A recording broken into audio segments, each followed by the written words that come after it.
Hi, this is Matt. Welcome to the School of Fiction channel. Are you ready for another great author interview?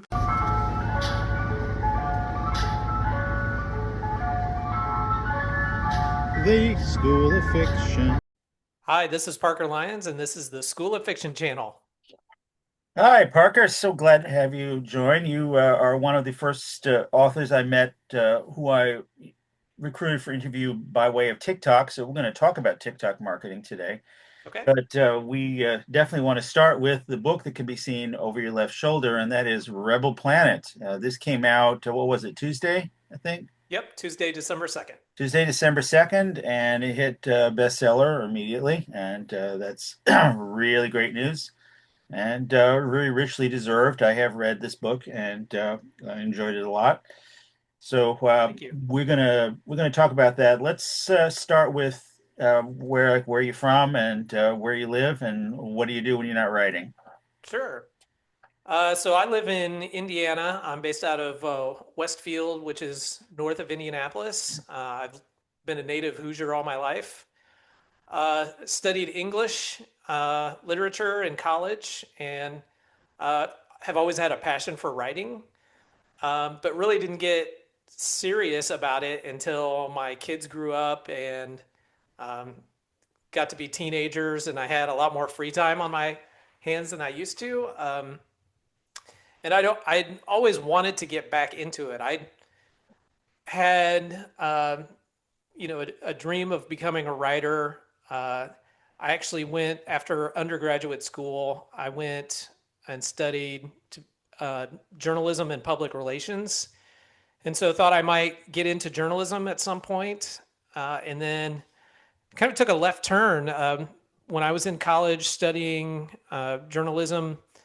The dot-com boom happened, and there was a big need for people who could develop websites and do computer programming.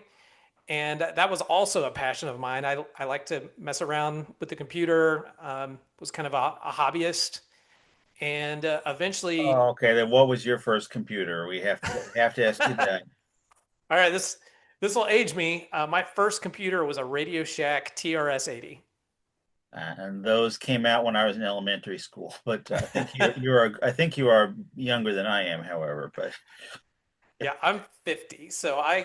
my dad brought home a Radio Shack TRS-80 as a present and hooked it up to the TV. You didn't have monitors. You hooked it up to your TV, and I had like a little programming book that I used to play with and just would write programs on it and just had Did a you lot of use fun. cassette tapes? Yeah, Oh yeah. boy. That was Yeah, I tell my kids all the time, like, yeah, my first computer, I would load my computer games with a cassette tape and it would take forever. Yeah. And then when I got a floppy disk drive, it was like, it was like magic. It's like, oh my gosh, instead of loading a computer program in 30 minutes, it only takes 15. I'm sorry I interrupted, but the first computer, whenever you talk to a programmer, you have to ask what was the first computer. Please go ahead telling us about how you got into writing. Yeah, no, that's fine. And so I just got, that was my other passion. I just love computers and computer programming and really found more opportunities at that time that were a lot more lucrative on the computer and software side of things and just pivoted my career. And I became a software programmer for 10 or 11 years and then eventually started moving into like enterprise application management. And so now I'm uh, kind of a COO of a small software firm in Fishers, Indiana that does IoT software development. So we develop mobile apps that connect to physical devices. So if you have like a mobile app that can open and close your garage door, that would be the type of technology that we work with.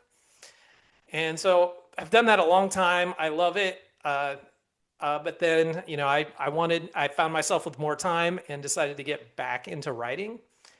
Um, and then I don't know if you want the long or the short story, but you see that gentleman up above my head, Guillermo del Toro.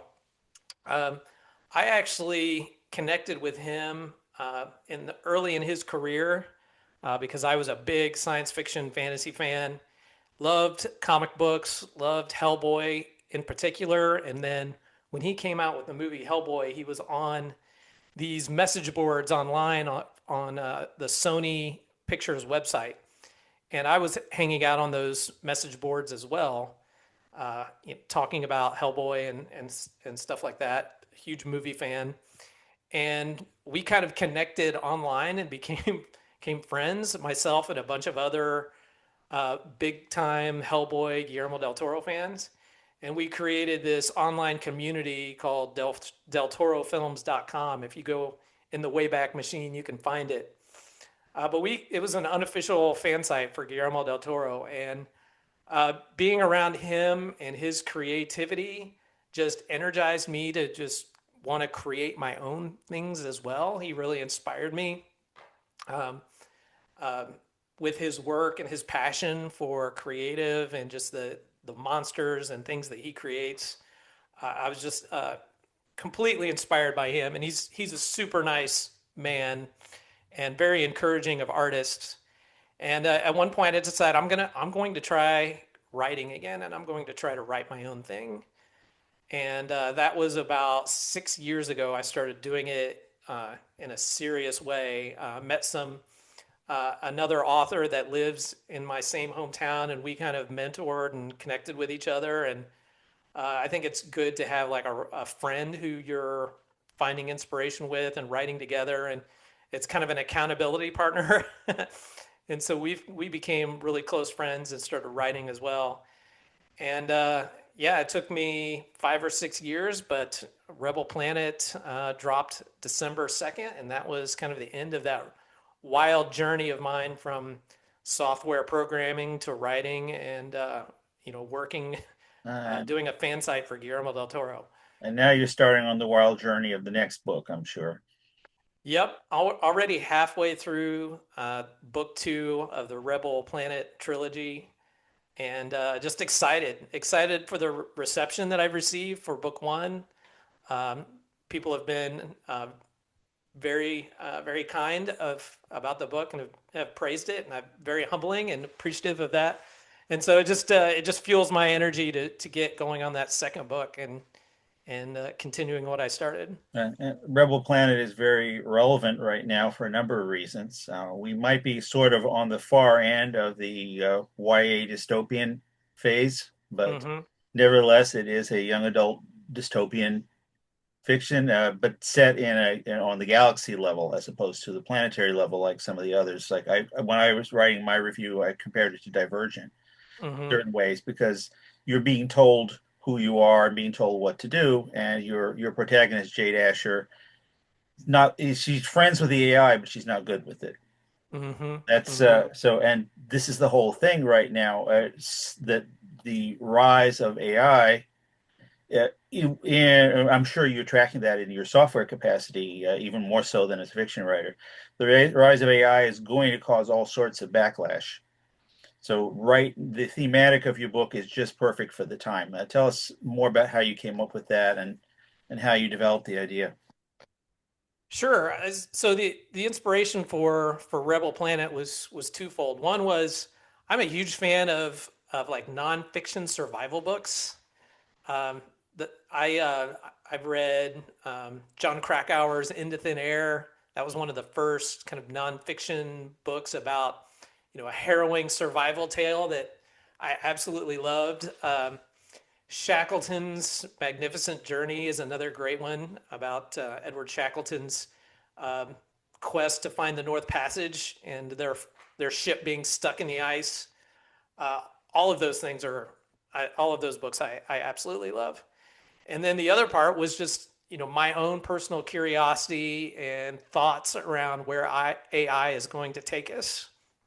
Um, I think it is the most significant human invention um, since fire. I mean, I think it is going to change fundamentally, um, how our species evolves. And I think it has the potential to do amazing things, develop new innovations in medicine, uh, space travel, um, energy, but it also has the potential to do incredible harm. And, I wanted to think about a story that starts off in the positive, but then starts to drift towards the negative. So, I don't think there's no question in my mind that we are going to develop artificial general intelligence in my lifetime. And it's going to be much smarter than a human being. And I think the question is of how much are we of our decision making as a species, as a government, a human, as a country, a world, like how much decision making and autonomy are we going to give an artificial intelligence? And I think it could produce fantastic dividends in the short term. And there's things that we grapple with and stress about uh, significantly today, like where the climate crisis may take us, all the divisiveness in our politics, uh, and it, medical, like cancer, heart disease.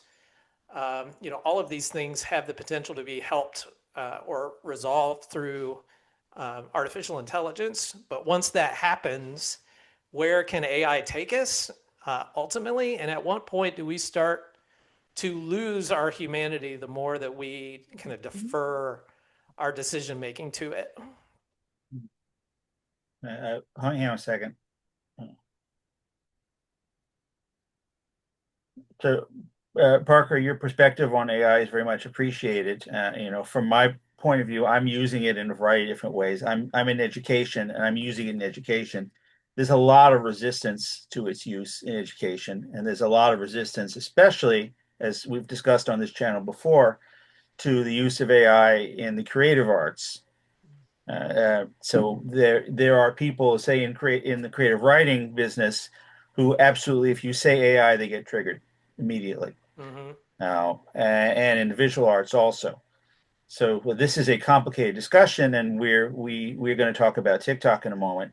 But I think as a person who is very positive about these other uses of AI, tell me what you think about it in creative arts. Sure.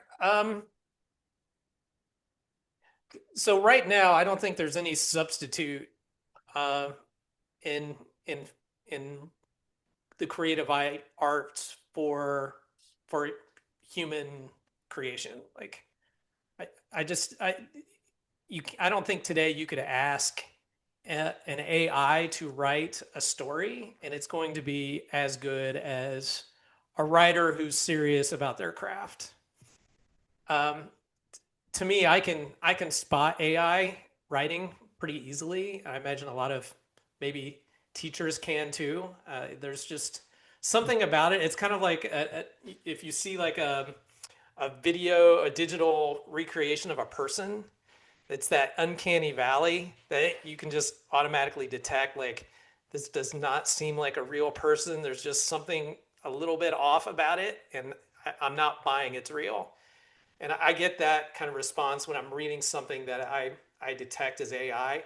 I actually bought a book one time that was a book about artificial intelligence because I was curious about the topic. And then when I bought it on Amazon and I read it, I was like, oh my God, this thing was written by AI. I don't think a person actually wrote this.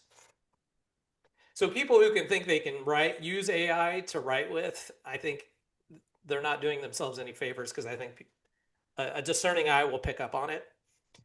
Um, I think that it can be. This may be a little controversial, but I think it can be a valuable tool for a writer that can make your writing experience a little more efficient and faster.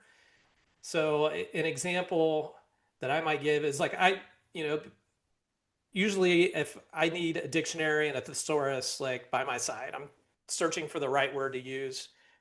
A book is not as efficient as just doing a Google search. So I'd say, I might just Google, give me the synonyms for, a word, and then Google would come back, and I'd usually have to click into a website and read the website. But with like a Chat GPT and having that kind of open at the same time, I could use that as a dictionary and a thesaurus, and it's a lot more efficient than just like trying to do a Google search. I've used the The, same way, and when we had our multi-author AI forum discussion, unfortunately, I didn't know you at the time I had constructed, or I would have invited you. But we agreed that as a research tool, it has a lot of strengths. mhm. And I'm going to say I also use it as a conversation partner. Yeah, I I just think don't so want to too. talk through something. I just talk because I can't really count on having a person to have that conversation with. Yeah, and I think detail in a story is specific detail in a story is can be really powerful and immersive and put people um, just kind of immerse them into what's happening in a scene. And I wrote a scene recently where a man needed to clean a deer, and I'm not a hunter. I've never hunted before. I don't I don't know how to clean a deer, but I could open up ChatGPT and ask it, walk me through the steps of somebody how a hunter would clean a deer in the forest, and from that get all the information I need to write a compelling scene. And like that little bit of research that took maybe 5 minutes, I might spend like 20 minutes on that, Googling butchering a deer and reading through articles and trying to get to the point where I felt like I knew what happened. Yeah, I know And what you mean. it's just, yeah, it's so efficient. I was writing I wrote and self-published a book about chefs. And so I had salmon butchering. And I watched a YouTube video over and over and over again and wrote down everything that was in it. And I had to keep going back and replaying it to make sure I understood what they were doing. So, and yeah, I mean, I don't regret that because I liked how the description came out. But certainly an AI could give that information in a summary form. I might still watch the video to understand visually how to describe it, but it does save a lot of time to be able to do kind of itemized research like that. Hmm. The trick is always, and I'm sure you were about to say this, that if the AI doesn't know the answer, we'll make something up. But LLMs will anyway. Hmm. Yeah. Hmm. Yeah, you need to be careful for sure.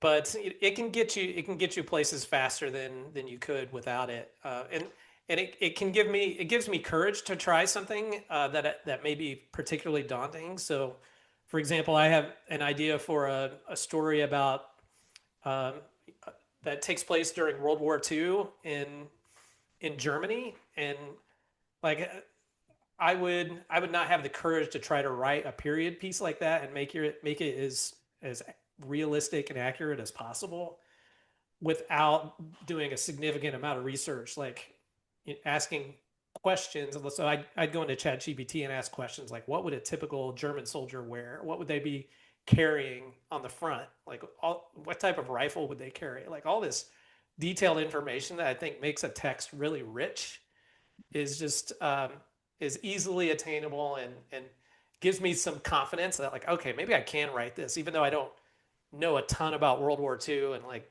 the things that would make the setting seem very realistic. What I would do for viewers' sake, what I would do in the situation is start there and then verify the information with from other sources. So I think that's what you're saying too. It's the starting Hmm. point. You build the confidence. You're like, oh, okay, now I'm getting a feel for what I need to do. Now let me go find the historians and the museums and the stuff like that from there, Hmm. or the contemporary literature. Yeah, for sure. Well, you I there are obviously many directions one undertakes to get a book sale going. I think that from what I could see, your TikTok was one that did a lot for you.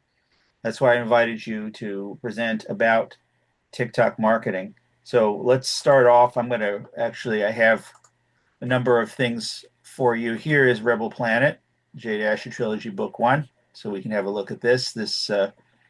Who made your cover? You have a cover artist, right? Yeah. So my partner, Greg Kishbaugh, did the cover art. We are co-founders of Midnight Carnival, which is the independent publishing company that published Rebel Planet. So we are collaborating. He's a great artist in addition to being a great writer, and so his book will come out This is his called book. Monster Kingdom will be our next release from Midnight Carnival, and that will come out in June. Okay, So it's excellent. So the midnightcarnival.com. Also, mhm. you sent this link to me. Yep. Rebel Planet is available on Amazon in both Kindle and print. And you can also go to Barnes and Noble and bookshop.org and find a print copy there as well. Mhm. And since we're going to talk about TikTok, here is your TikTok. Yeah. Uh, this has been a really powerful tool for me as a debut author. And I'm no expert by any means. And I think maybe that's what's encouraging for any independent authors that are watching this video and thinking like, I'm not a TikTok person. I'm not a social media person. Well, really, I'm not either. And I've tried Facebook and X, formerly known as Twitter. I'm not really great at Instagram, but what I found about TikTok is it was really straightforward and easy to use. And I got, I think, really good results from it out of the gate that was just really encouraging.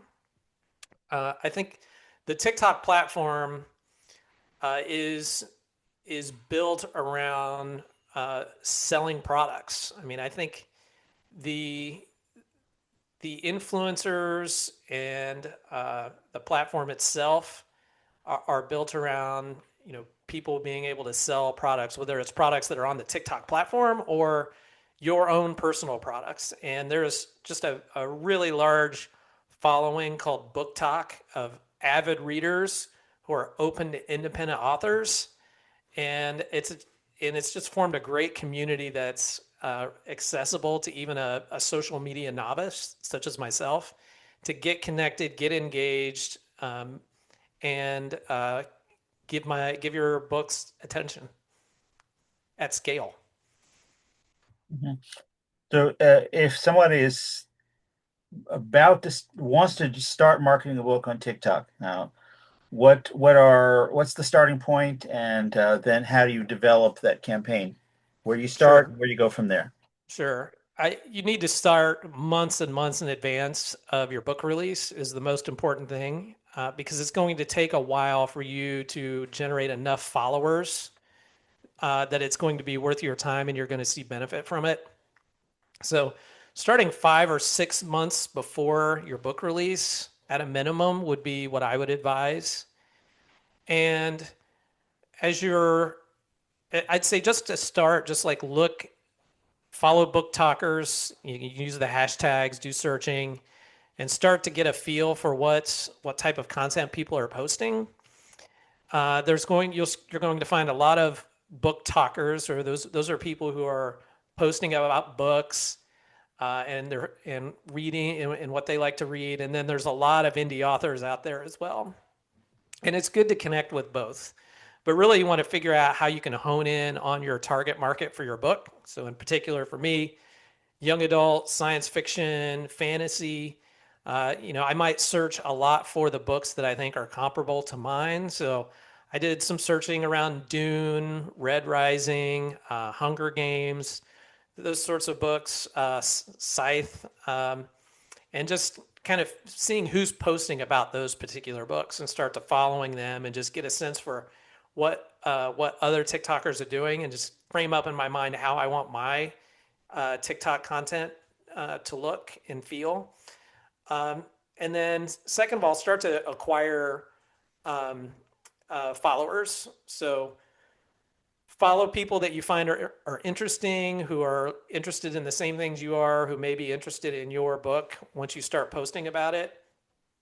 And then just start engaging. So, like, I started just posting about books I read, posting about movies that I like, uh, replying to other people's videos. And anytime somebody followed me, I made sure to always follow them back because you need to think of the platform as contributing to the community. People are on there and they want to be seen, and so you want to help them with that. So try to content, make friends, and then ultimately, found a handful of people who were watching my content consistently, reposting it, and I tried to create a relationship with them over time. And so supporting whatever content they were posting or whatever. But I think the other big tip as you're starting to grow your following is don't think of the content as a way to just continue to push out sales material. I think people will get bored with that really quickly if you're just like constantly posting, read my book, here's my book, here's my book, here's what it's about. I think people get bored with that. I think you need to shake it up and have some original content in there. Just talk about things that you love, be authentic.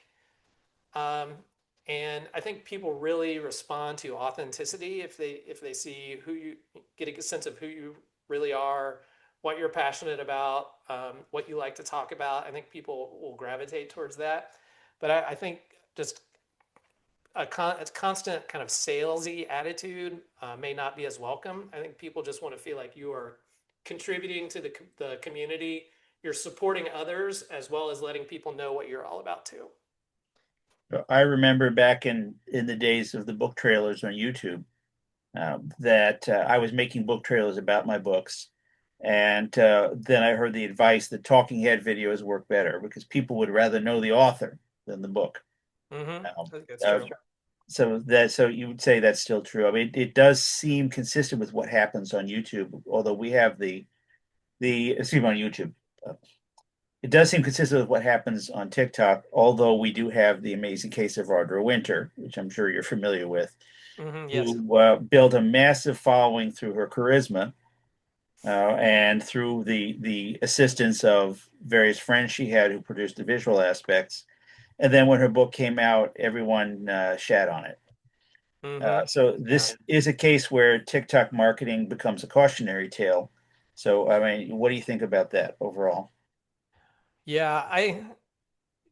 I'm not terribly familiar with that. I know the story and I know that,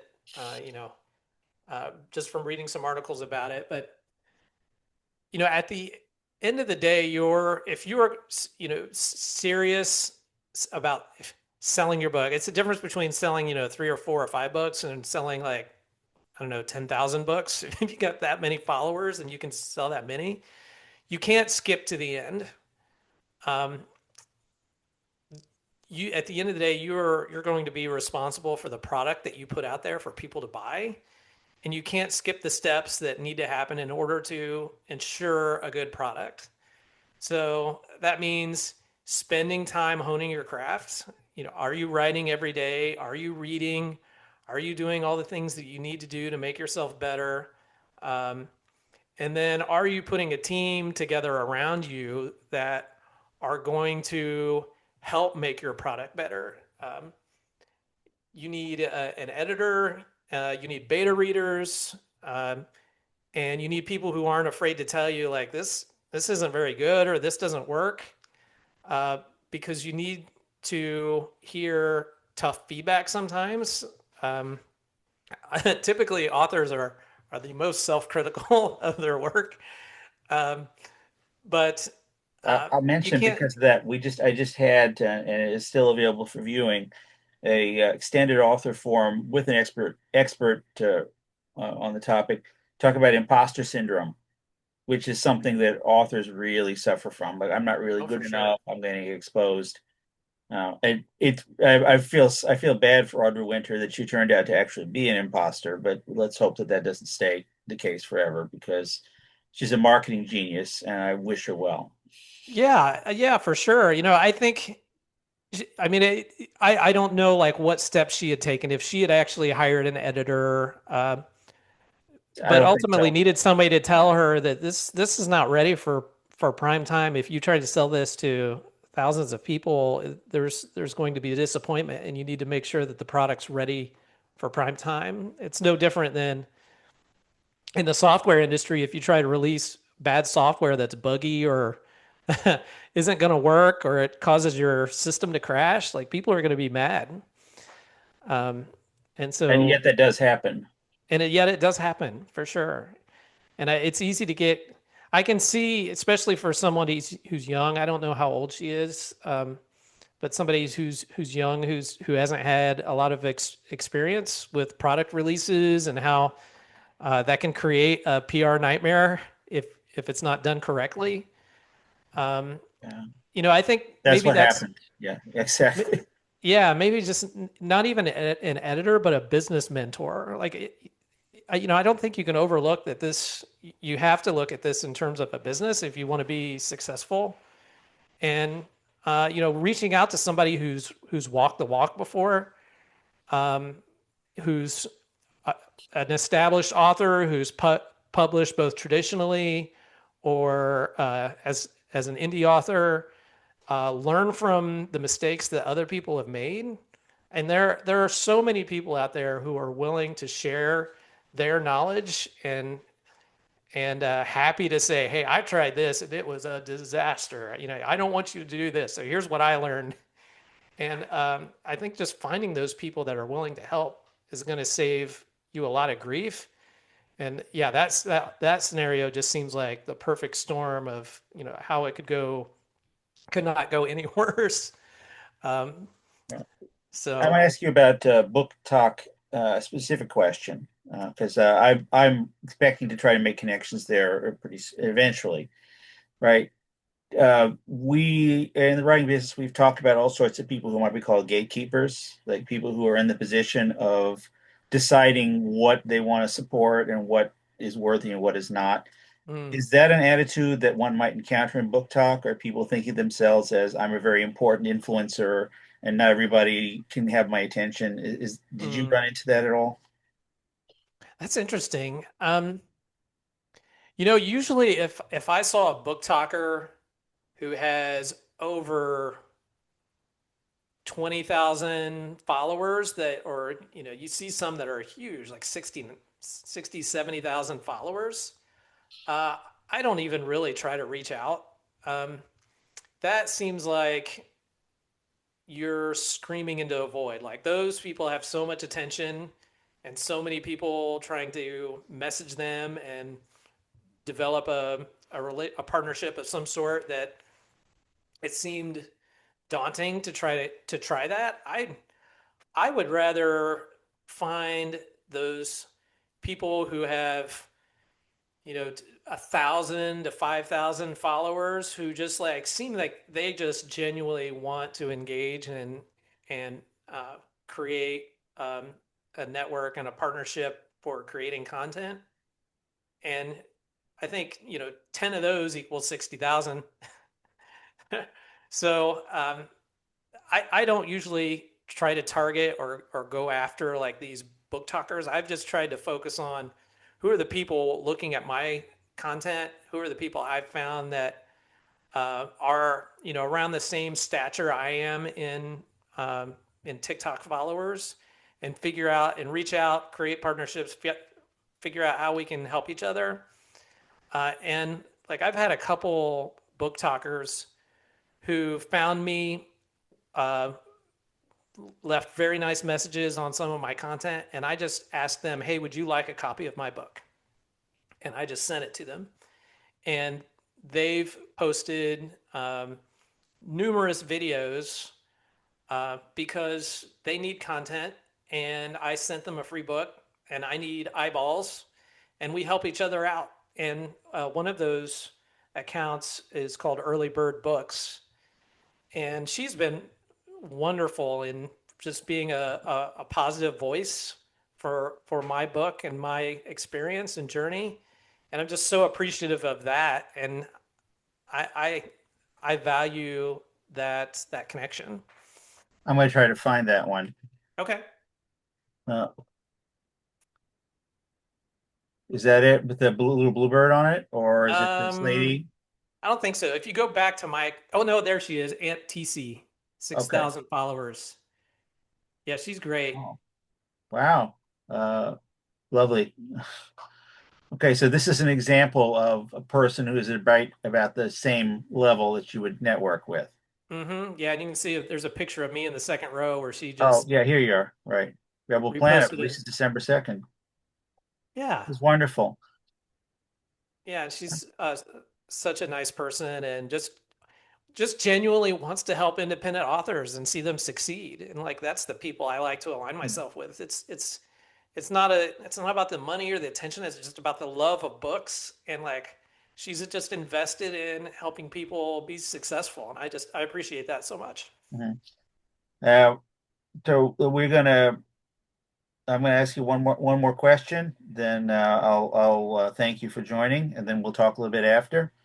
So, since there are a lot of scammers on TikTok, please give a little primer for people who are getting started on TikTok as writers. How do you tell the difference between a genuine person and a scammer? That's a great question. Yeah, it's usually my sixth sense picks it up pretty quick, but I know some people may not see it coming.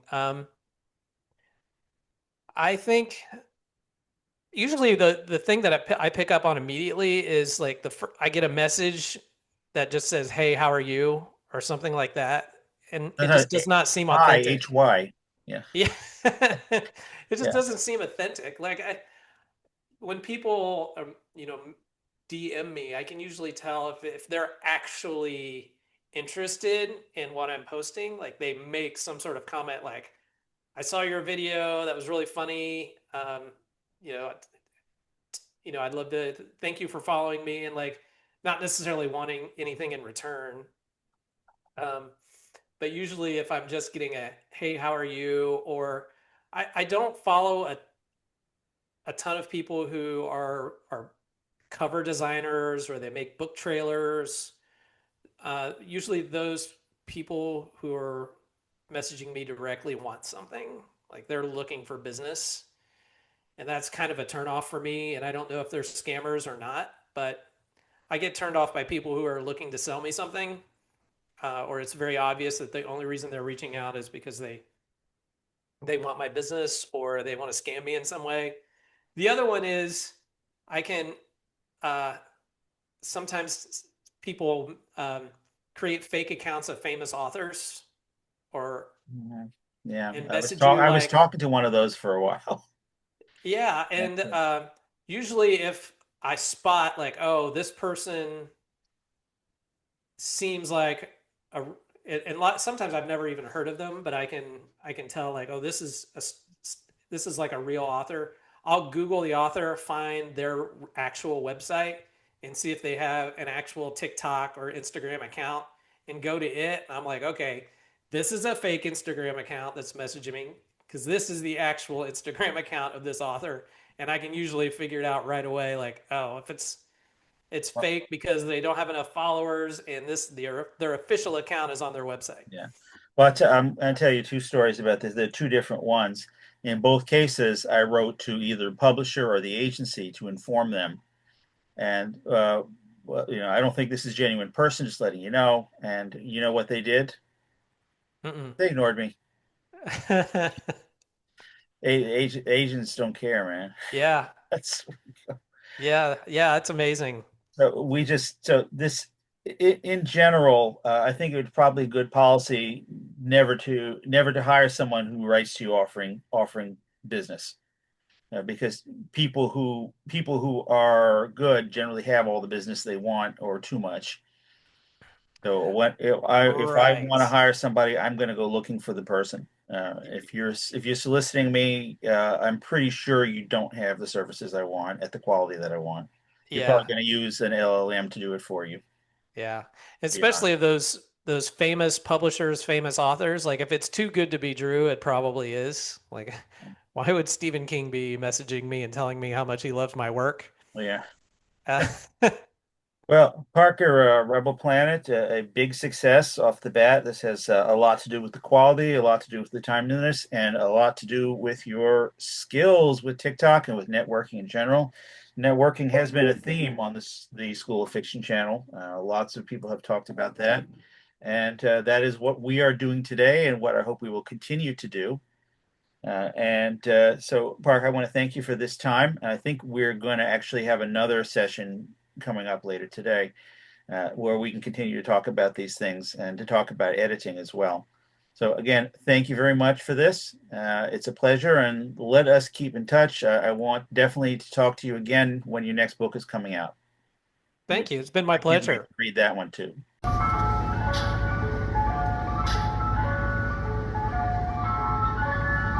The School of Fiction.